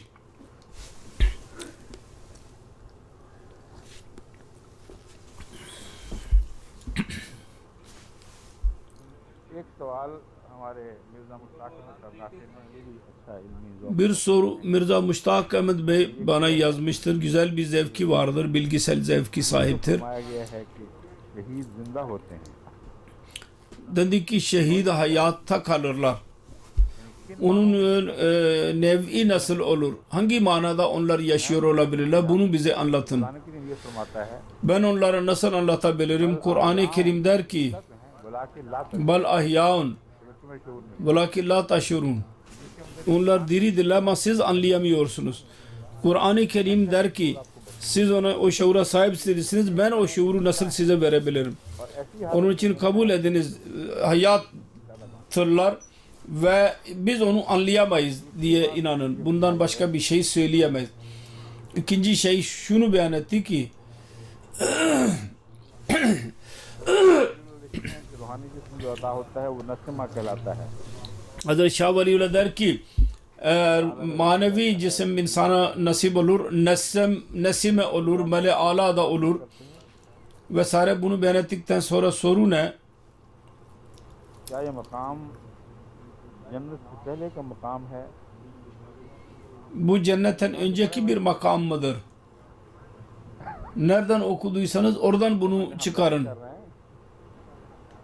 Nesema beyan ediyorsa एक हमारे मुस्तफा साबित साहब हैं माशाल्लाह एक वो साहब bizim Mustafa Sabit Bey vardır. Maşallah bilgiye sahip. Fakat onun bazı sorular mutlaka söz konusu olur. O diyor ki खत है जो अंग्रेजी का Arapçanın bir mektubudur. अंग्रेजी में तर्जुमा İngilizce. होंगे इस वक्त वो İngilizceden tercümesi belki dinliyordur. Kendi kelimelerine baksın, aynı tekrar edilecek. Ben Urduca tercümesini okuyacağım. Onun düşüncesi şudur ki ben dedim ki araştırma yapmalıyız. Filistin'de bazı eski Mısır'da yerler vardır. जो Quran Kazılarda Kur'an-ı Kerim'in emrine göre Hz. Musa Aleyhisselatü Vesselam'ın yaptırdığı evlerin kıblesi hangi taraftadır? Yeruşalim'e doğru mudur? Yahut Filistin'e doğru mudur? ये मुराद है कि आमने Yahut kıbleten karşılıklı murat mıdır? Bunun üzerine dedi ki bence वो मक्के की तरफ होना चाहिए kıbla olursa Mekke doğru olmalı, Yeruşalim'e doğru değil. Hz. Musa'ya aynı şey emir verilmiş olacak Mekke doğru. Ama onun delilleri şöyledir. O zaman Yeruşalim'in bir önemi yoktu o devirde. की तरफ Resulullah sallallahu aleyhi ve sellem Yeruşalim'e yüz çevirdiği zaman अल्लाह ताला ने Resulullah sallallahu aleyhi ve sellem'e niye Allah-u Teala जाहिर हो चुकी Mekke'nin önüme, onun önümü daha fazlaydı. Yeruşalim'e yüz çevirmeye izin verdi ona. है जाहिर हो İkincisi şu ki Yeruşalim'in dini önemi ortaya çıksın yahut çıkmasın. Bence इमारत की तरफ नहीं हुआ kıbla bir maddi imaret binaya doğru olmaz. Vahdetin, birliğinin bir alameti olur. Ve nerede merkez olursa Allah-u Teala onu biliyordu. तमाम कर हज़रत İsrailliler tamamen Hz. Musa ve ondan önce dahi यरूशलेम या फ़लस्तीन onların merkezi Allah-u Teala Yeruşalim yahut Filistin bölgesini beyan etmişti. Ebedi olarak. Ve hala da vardır. कहता है किबला करो Allah-u Teala biliyor. Allah-u Teala der ki kıble edin. Kendi peygamberine anlatmış olacak ki eğer bu mana doğruysa bir tarafta yüzünü çevirerek ibadet edin ki aranızda birlik olsun anlatmış olacak. Fakat o Mekke olamaz bence. यरूशलेम Fakat onun delili şudur. Yeruşalim'de öyle bir ibadet yeri yoktu ki ona yüz çevirerek ibadet edelim. Şimdi o diyor ki Hz. Süleyman Aleyhisselatü Vesselam'ın ibadethanesinden sonra ibadet gerekli oldu. Resulullah kılıyordu. O zaman orada hangi tempel vardı? Hangi ibadet yeri vardı? ऐसा रूइन बन चुका था जिस O yerle bir olmuştu ve bütün şehrin pislikleri oraya atılırdı. क्या रसूल अकरम सल्लल्लाहु El-İyazu billah. Resulullah sallallahu aleyhi ve sellem अलैहि वसल्लम किया करते थे o pisliği göz önünde bulundurarak mı ona yüz çevirirdi? Asla bu böyle değil. Hz. Resulullah sallallahu aleyhi ve sellem'in खुदा ताला mesleği buydu. नई शरी अहकाम नाजिल न फरमाए Allah-u Teala yeni şer'i bir emir vermedikçe eski şeriyetin emirleri devam edecek. और Arada bir tampon bölge yoktur. Ve buna kıble-i evvel denir. Hz. Resulullah sallallahu aleyhi ve sellem'in sünnet ispat eder ki यरूशलेम kıble-i evvel Bakka değil, kıble-i evvel Yeruşalim idi. Ve Mekke'nin hacci olmasına rağmen Mekke'ye doğru yüz çevirerek asla bundan önce hiçbir kavim bu düşünce sahip olmadı. Kıble-i evvel anlatıyor. Resulullah sallallahu aleyhi ve sellem'in yanında Mekke idiyse Mekke'ye doğru yüz çevirerek namaz kılardı. Yeruşalim'e yüz çevirerek değil. Temple of Solomon Sonra कई सौ साल बाद बनाया गया Temple of Solomon Musa aleyhissalatü vesselam'dan birkaç yüz sene sonra oldu. Ben bunun cevabını verdim. Temple of Solomon'un bir alakası yoktur. बल्कि temple Temple ibadet edilmiyor. Temple sonra merkezde temple kuruldu. İbadet yeri orada olmalıydı. अव्वलियत उस इलाके को है İlk Allah-u Teala ona Yahudi merkez haline getirmişti o yeri. Ve her nerede bu varsa orada merkezi binalar orada kurulur. इसके मुकाबले Sonra der ki मक्का हज के लिए जाया जाता था buna mukabil orada Mekke hac için gidilirdi. वो कहते हैं कि Bu doğrudur. मूसा के ज़माने में मक्का हज के लिए जाया जाता था Hz. Musa aleyhissalatü vesselamın zamanında hac için Mekke'ye gidilirdi. Tempel daha Musa aleyhissalatü vesselamın ibadethanesi daha yerde yoktu. Resulullah zamanında hac edilmiyor muydu? Çok tuhaf bir sorudur. Eğer Mekke'ye doğru hac için gelmek kesin bir delilde ki bu kıble bu olmalı. जाया जाता होगा Hz. Musa zamanında belki gelinirdi. जाया जाता था Fakat Resulullah zamanında da çok gelinirdi. किया करते थे Yine de Resulullah ona yüz çevirmezdi. Yeruşalim'e dikkat edin. Resulullah bu hikmeti anlayamadı mı? Hac için bunlar gelirler. Ben niye Filistin'e yüz çevireyim? Yüzümü o tarafa niye ben tutayım ibadet ederken? जो तरीक़ाकार मुकर्रर किया उनकी औलाद ने उनको करवाया Hz. İbrahim Aleyhisselatü Vesselam'ın yollarını aradı ve onun evladı bunu korudu. Cevap böyledir. Hangi rivayetleri koruduysa Resulullah sallallahu aleyhi ve sellem onlar olmalarına rağmen Filistin'i birinci kıble dedi. Başka Kabe'ye değil. Beytullah'ı değil Mekke'deki. Ve bilmesine rağmen rahatsız dedi. Kıble bu olsun. तखल्लुफ हमने देख लिया Allah-u Teala der ki senin tahallufunu gördük. सजदे में Nasıl kıvrıldığını biz gördük. सजाएं करता था Ve düşünürdün, dua ederdin. Bu kıble olmalı, doğrusun. Biz buna kıble diyoruz şimdi. Bu Resulullah'a anlatıldı, Musa'ya anlatılmadı bu konu. Bunu iyi olarak zihninize yerleştirmeniz lazım. औलाद में से थे जिन्होंने हज Sonra diyor ki Musa'nın kayınpederi Hz. İbrahim Aleyhisselatü Vesselam'ın evladından idi. O कोई जिक्र नहीं fakat bu tamillerdir. Hiçbir zikir yoktur hiçbir yerde. Hz. Şuayb Hz. Musa Aleyhisselatü Vesselam'ın kayınpederi hac için giderdi. Fakat delil şundan çıkardı. तमानीन हज हिजज फरमाया है Samanina hicac, samaniyata hicac मुराद वही है मुराद उनका dedi. Murad aynıdır. मानियत हिजज Bu ayete işarettir. Samaniyata hicac. हिजज जो बयान फरमाया हज़रत शुएब ने शर्त Hicac dedi. Hz. Şuayb Aleyhisselam 8 sene किया onun için hicac diyerek şuna güya ibadet işaret etti ki hac olmalı. और लुगत Çok uzak bir delildir bu. Ve Arapça sözlüğü bunu desteklemez. से ये बात सच तौर पर साबित है Sözlüğü araştırmak neticesinde kesin olarak ispat edilir ki हिज्जुन है हिज्जतुन है क्या hicun mudur, hicatun mudur? साल के Hiccun kelimesinden türemiştir bu. Yıl için kullanılır इस्तेमाल होता ve irade içinde kullanılır. है Hacca इरादा किया उसने ondan fiil olur. irade etti, bir gayeyi kafasına koydu ve sene dahi bunun kapsamında bulunur. Her iki anlamlardan dinde bir istilah olduğu hac. Hac ilk anlam bu değildi. नीयतें बांधी जाती हैं। Sene yıllık niyet ile insan gider. Her sene irade eder insan oraya gideceğine dair. Onu hac olarak beyan etti Allah Teala. Sanki onun temelinde iki anlam vardır. Onları göz önünde bulundurarak hac bir İslami bir istilah haline geldi. Ve bunu Hz. Şuayb Aleyhisselam kesin olarak bunu bilmiyordu. शैब की माँ है वो साल के Haccın zikri sene manasındadır. Kur'an-ı Kerim'de जिस जमाने büyük bir akıcılık vardır. औकात जो जमाने की चाहिए उसकी खातिर वो इस्तिलाह बयान फरमाते Bir zamanı için bir istilah kullanılır. Allazi be Bakkata dedi Allah-u Teala. Halbuki o zaman Makka deniyordu. Allah Teala Mekke olarak da onu zikreder. O eski ev हैं।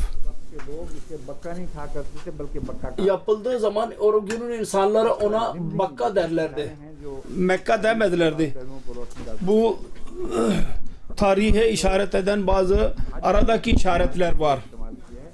अरबों में राय Hac kelimesi için sene için kullanıldı. Araplarda vardı, daha sonra da vardı. से बाद कबीलों में Ancak bazı kimselerde, özellikle bazı kabilelerde शैब की bu kelime yıl için kullanılıyordu. Onun için Hz. Şuayb Aleyhisselam क्या है और लफ्ज उन्होंने işaret olarak diyordu.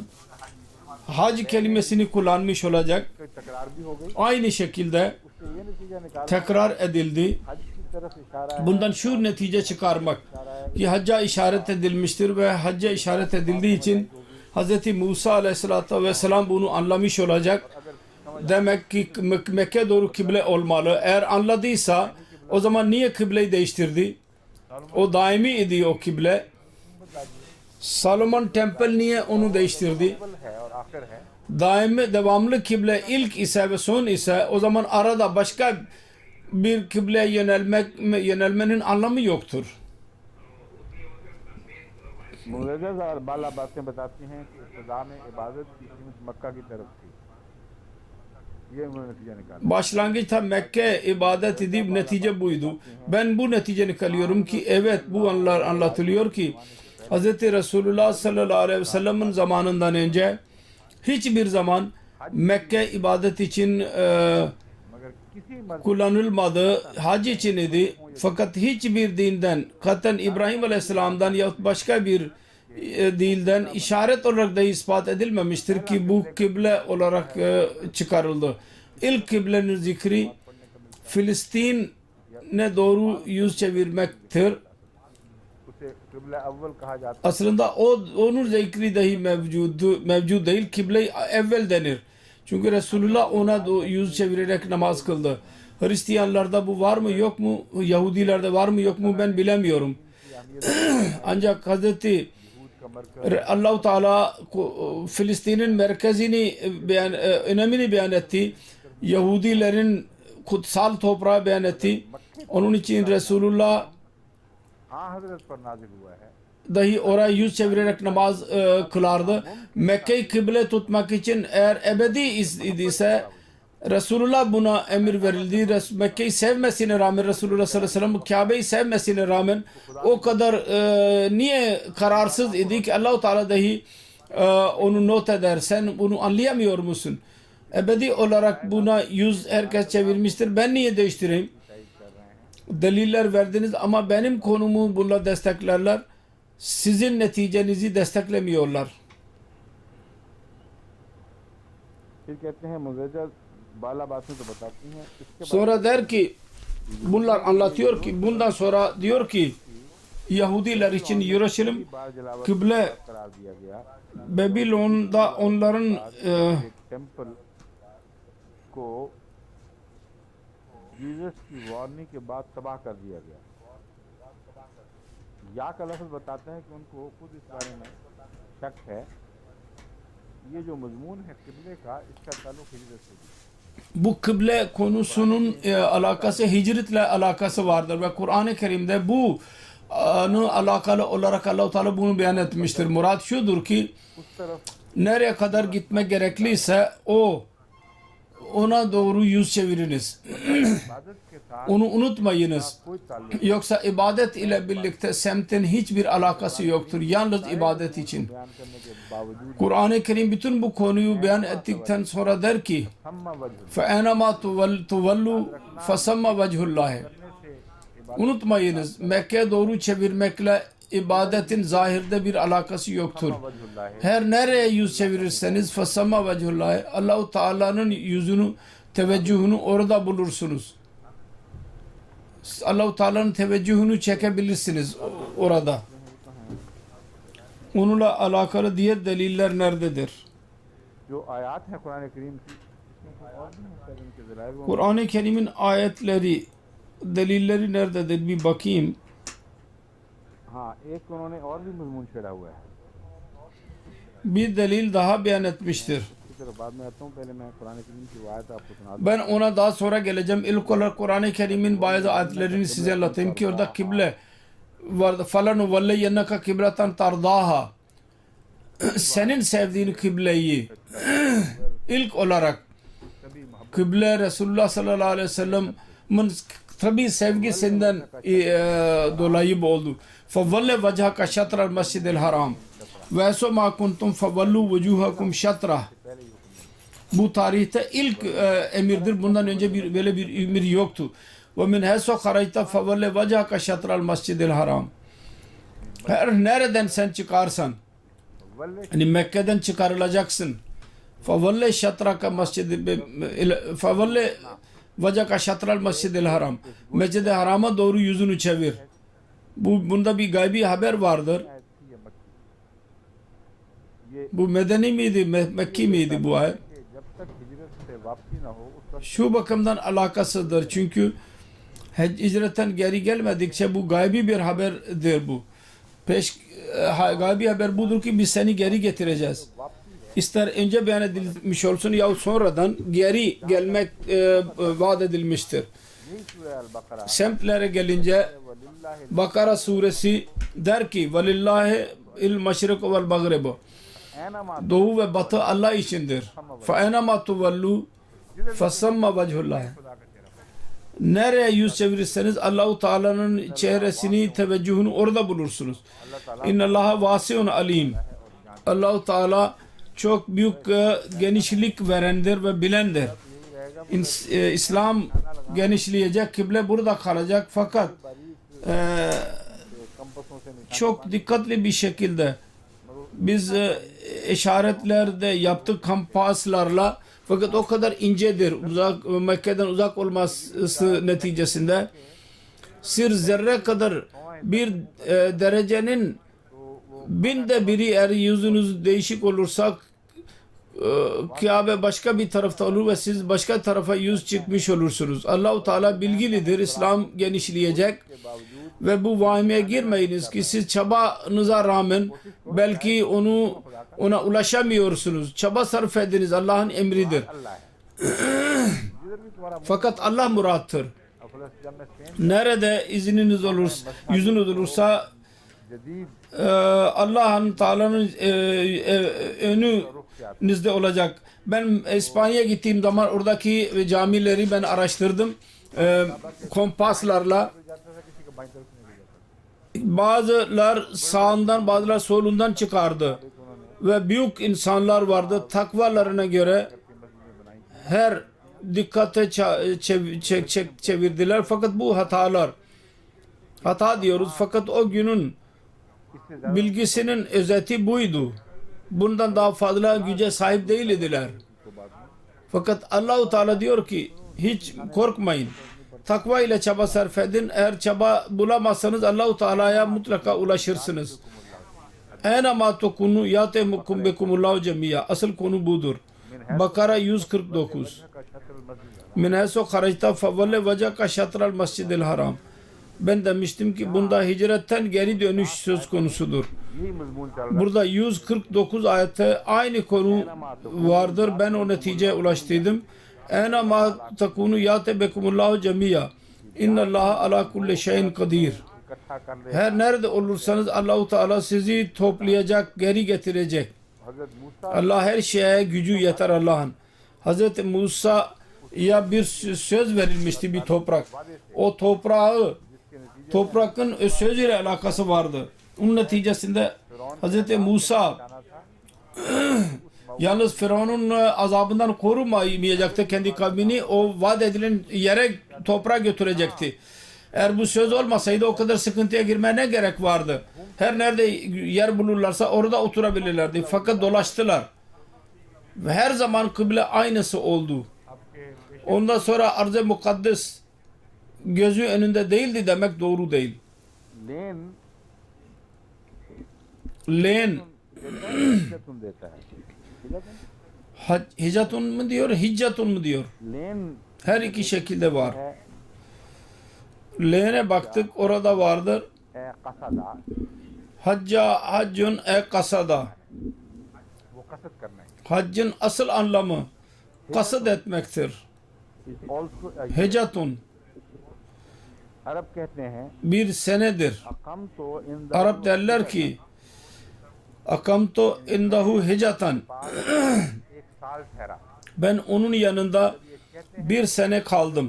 किसी गोशे में भी हज नहीं। Şimdi bunu derlerse kafasında asla hac olmaz. तर्जुमा किया Sonra derler ki it is about. a year I stayed, it is about a year. हिजजन Ben मेला। salasa hicacin derler. जब ये कहते हैं Kavamela. Araplar derler ki salasa hicacin kavamela tam 3 sene. Hicac'te bu mana vardır. Bir delil seninden aldı. O nerededir?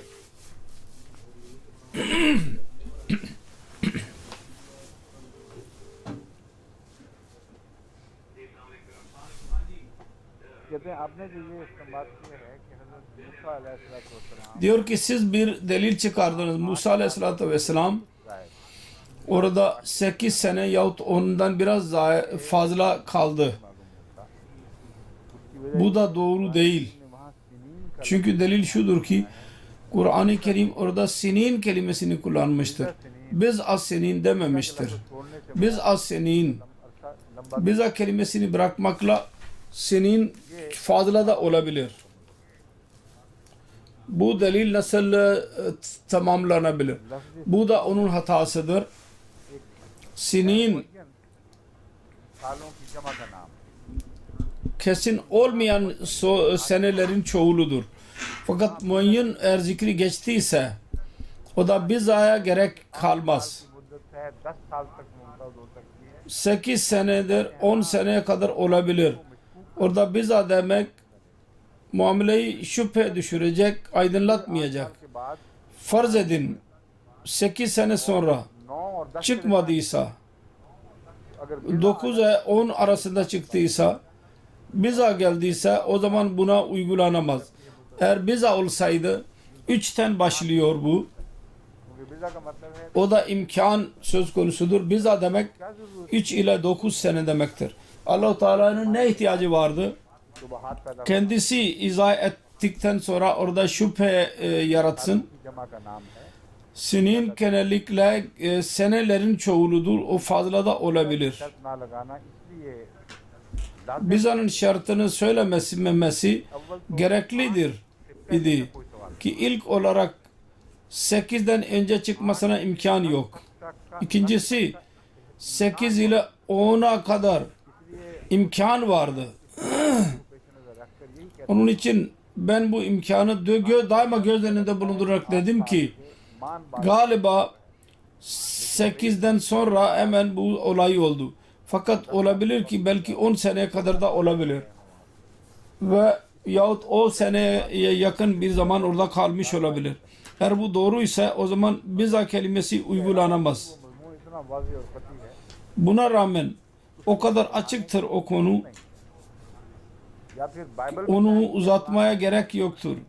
Yahut ki Bible'e gideceksiniz yahut Kur'an'a. Eğer Kur'an'dan çıkarsanız O zaman 80 yaşındaki Musa'nın geri gittiği beyan edilecek. O da her şey bozulacak. Son şudur ki ben araştırma için demiştim. साबित करे कि वो खाना काबा की तरह है।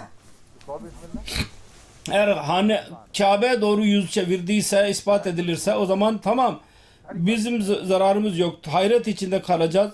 Beyan ettiğim bütün şeyler Resulullah sallallahu aleyhi ve sellem ile alakalı olarak ama kesin inanıyorum ki oraya yüzünü çevirmemiş olacak. Arz-ı Filistin toprağına genel olarak yüzünü çevirmiştir. Yahut ikinci anlamdır. Karşılıklı bir şekilde olacak o evler. गाय मौजूद नहीं। Ve o evleri de kesin değildi. Fakat güneş ile doğru insanlar daha kolay bir şekilde yer bilirlerdi. Ona inanırlardı. Onun için Filistin toprağı Kenan'ın toprağı bilinirdi. Mısırlılar ondan vakıf idiler. Onun için ona yüz çevirmek genellikle bu mümkündür. Eğer Mekke doğru olsa o zaman sağa eğilecek. Batıya güneye doğru kıble eğilecek. Filistin'e doğru olursa Mekke'ye doğru, kuzeye doğru olacak. Ve fasıla azdır. Fakat orada bir açı olacak. Araştırma konusunda bir mesele yok. Allah-u Teala Mustafa Sabit Bey'e uzun zaman ömür versin ve o da araştırdı. Selamun aleyküm ve rahmetullahi berekatuhu. Soru şimdi sorulamar geri kalan. Anas bir soru derseniz ben anlatayım. Birincisi halakal insanı min salsalin kal fakhar, bu konuda bilgisel bir soru sormuştur. Kur'an-ı Kerim'den siz şunu ispat ettiniz ki guided evolution oldu ve kesin olarak Kur'an-ı Kerim'de एक बयान की onun bütün merhalelerinden bahsedilmiştir. Her merhalesini beyan etmiştir. Nasıl mertebe mertebe, tabakan tabakan insanın hayatı yahut hayat yüksekliğe doğru çıkmıştır. Bu arada diyor ki siz bir menzil salsal dediniz. Orada Allah-u Teala der ki salsalin kal fakhare, fakhar gibi olan salsal. Ve başka yerde der ki وَلَقَدْ خَلَقْنَا الْاِنْسَانَ مِنْ صَلْصَالٍ مِنْ حَمَيْمْ مَسْنُونَ, bir balçıktan pis balçıktan yarattık. Bunda bir tezat vardı diyor. Tezat yoktur. Salsal demedi ki salsalin minel fakhar dememiştir. Fakhar bir şey değil ki insan ondan çıksın. Salsal कपड़ियों को कहते हैं जो खुश्क होकर ठीकरियां सी बन चुकी kurumuş olan balçıklara denir. घड़े को, Fakhar और घड़े की जो ठीकरी बचती है उससे जो आवाज पैदा होती bir है वो çömlek olur. Topraktan yapılmış. Ve onun ismi fahar olmaksında da bir anlam vardır. Ondan ses çıkar. जो पक चुकी हो और इतना पुख्ता हो चुकी हो कि उससे Piştikten sonra o kadar kuvvetlenmiş olur ki ondan ses çıksın. मादा और इसकी हिकमत Bunun anlamı budur. Ve bunun hikmeti budur. Lugat ahalisi bunu beyan ettiler. मसनून फरमाया है। Her nerede salim min hamay masnun dediyse onun üzerinde ben detaylı olarak daha önce birçok defa aydınlatmış bulunuyorum. Ve aynı konuydu. Ben daha önce de referans verdiydim. Ben arz ediyordum ki kimyasal ilerlemenin devri में ऐसी मंजिल आई devrinde başlangıçta öyle bir menzil vardı ki inorganik maddeler organik maddelere dönüşünce जिस मादे की yani hayatın वो kerpiçlerini aratmak için bir madde gerekliydi. O da organik olmalıydı. Ve organik madde hayattan oluşur. Buydu. Onun halli beyan ederek ben arz ettiydim ki अंदाजे लगाए और उन मनाजिर को bilginler bazı tahminlerde bulundular ve düşündükler menzilleri onları laboratuvarda araştırdılar. İmkan vardır Allah-u Teala tarafından. जिंदगी का मादा Hayat önce olsun ve hayatın maddesi sonra olsun, bu mümkündür. Gökyüzünün etkileriyle का आगाज हो denizde o hayatın başlangıcı başlasın. O inorganik kemikalleri organik maddeleri dönüştürsün. Ben onu beyan ettiydim. जो मादा बनता है Bunun üzerinde daha fazla düşündük. Elde edilen madde वो ऐसे reversible prosese sahip olur. Öyle kimyadır ki su içinde kaldığı müddetçe kendiliğinden aslına geri dönmeye devam edecektir. Onun için la mütenahi durumdur. Bir tek adam dahi ilerleyemez eğer su içinde kalırsa. Bunun halli nedir? Bunun hallini ararken दो दहाकों में गालिबन ये बात निकली है geçen 10-20 sene içinde bu ortaya çıktı ki bilginler öyle yerleri dahi oluşturdular. Burada bu hadise olabilir derler. कुछ पानी Fakat manzara şudur ki denizin suyunda जिंदगी के मादे का मादा मौजूद है जिंदगी hayat maddesi vardır. वो पैदा हो चुका Hangi maddeyle hayat oluştuysa o orada oluşmuştu diyorlar. Fakat ilk durumdaydı. बहुत कंसंट्रेट हो जाए O ilk durum नून की कैफियत eğer konsentret olursa hamay masnun duruma girecek. उसी कीचड़ को कहते Çünkü हैं जिंदगी लिखे हुई है ama aynı balça derler ki orada hayat bulunsun. O, yoksa ona denemez. Kur'an-ı Kerim sanki buna da ışık tuttu ki yalnız su dahi çıkarılmadı. Kimyasal madde içinde olan जिसमें इस balçık vardı. Orada öyle maddeler vardı ki जमा हुआ कंसंट्रेशन हो birçok konsantrasyon oldu. Merkezde oluştular. Biz ona balçık ile benzetebiliriz. Hayatın maddeleri orada çürümekte olurlar. Biz o suyu ortaya çıkararak öyle bir yere attık ki तिथियों में तब्दील हुआ orada onlar kuru parçalar haline geldiler. Ve o kadar kuvvetli güneş ışınları vardı ki onlar piştiler ve ses veren şeyleri haline geldiler. Ve güneş ışınları vasıtasıyla silikon maddesi varsa içinde कीमिया तरक्की kuru durumda उस कीमिया में बदल सकती kimya ilerleyerek ikinci kimyaya dönüşebilir. Bu da sayansi bilgi ile müşahede edilmiştir. O kadar tehlikeli savaş sıcaklıkta है o जो onların üzerinde öyle maddeler olabilir. Suya geri उठा ले aslına geri dönen ikinci adım atabilir. Ve öyle bir kimyaya dönüşebilir ki eğer tekrar suya को बहाकर su gelirse ve onları tekrar denize götürürse ये खुश्क दौर से गुजर ilerlemiş olsun. मिट्टी की पपड़ियों के बगैर Onun bu böyle bir devirden çıkması gereklidir. सफर पानी की तरक्की O la mütenahi suda ilerleyebilir. Bu konudur. Onun için Hamay Mesnun'un और इसके मुखालिफ üzerinde daha fazla ışık tutar ve bunun aleyhinde değildir. अब जख्म Bu aynı konunun düzeltmesidir. Şimdi zamanımız dolmuştur. Onun için geri kalanı 5 dakika mıdır nedir? हो जाएगा दरस 5 gün müdür 4 gün mü? Bir gün son ders için olacak. 3 günde eğer Allah-u Teala kuvvet verirse Ali İmran suresini tamamlamaya çalışacağız. Yoksa geri gelecek.